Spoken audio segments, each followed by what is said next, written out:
let me start by first making clear that the investment decisions are made collectively by the board, the various trustee boards of the 5 pension plans.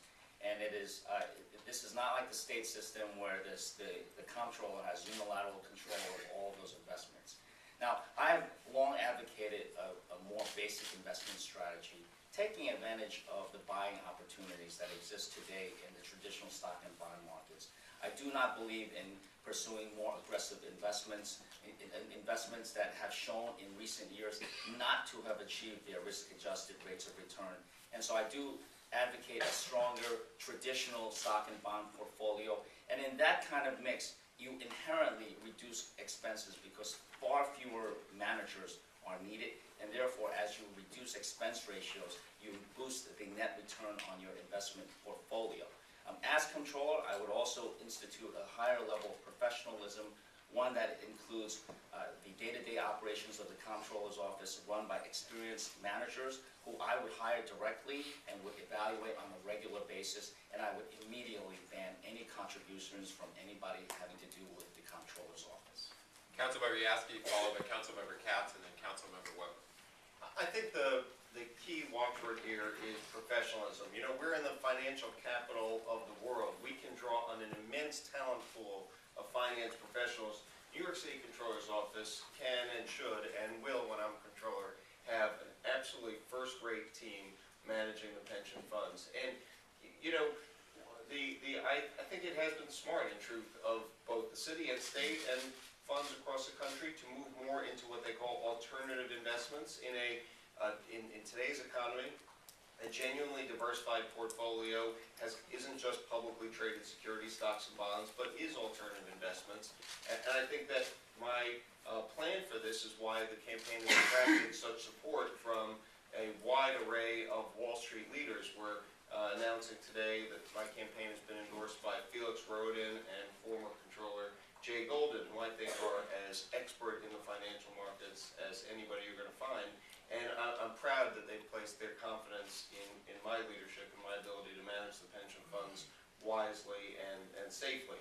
I do think one thing that jumped out from the story, there are a lot of managers, I think maybe in getting into the alternative idea, there were too many individual managers. It's hard for the pension funds and hard for a controller to monitor that large a group of managers. I think it probably needs to be a smaller group so you can supervise and then hold them accountable so that when they're not delivering results, you terminate their contract. All right. A few things. Number one, although we do make investments through an investment board and we work with our colleagues on our boards and also the experts, the asset managers, the bond underwriters, the controller of the city of New York needs to be a leader and needs to take charge of the process by which assets are chosen and the process by which the city moves forward. And it not only needs to be a leader in the city, it needs to make the city of New York a leader nationwide. So folks across the nation look at us and say, what is the controller of the city doing? What do they think of that investment? That is the type of controller that I can be by virtue of the experience I bring to this office. One of the things that struck me with the private equity firms is that, you know, we gave away on early profits so much money in fees. We gave about $300 million in fees to the private equity firms. One of the expertise that I bring to this office is my ability to negotiate, and as a litigator for a business and security litigation firm, an M&A lawyer, to be able to go to these private equity firms and say, you know what, you got millions of dollars of fees from early profits on companies that made a profit for you in the beginning, and now what's happening is you're losing money for the city of New York. And I don't know about you, but in my neighborhood, New Yorkers that don't work don't get paid. And so the ability to go back and use what's called a clawback provision to get the fees that were given in the very beginning for these private equity firms, I think would be a great first step to make folks understand in this city. You invest with the city of New York, you have to earn a profit first. Yeah, the first thing I would do is streamline the process. It's amazing to me that there's not a review of asset allocation except every 3 years. You know, with volatile financial markets, what we've gone through in the financial services industry, and one of the reasons why the funds have gone down is not really due to the managers. It has to do with the stock market and you know, the large downturn we've had. When the stock market was going up and up and up, and we were invested at 55% or higher in equities, it was a no-brainer, and the market went up and the assets went up.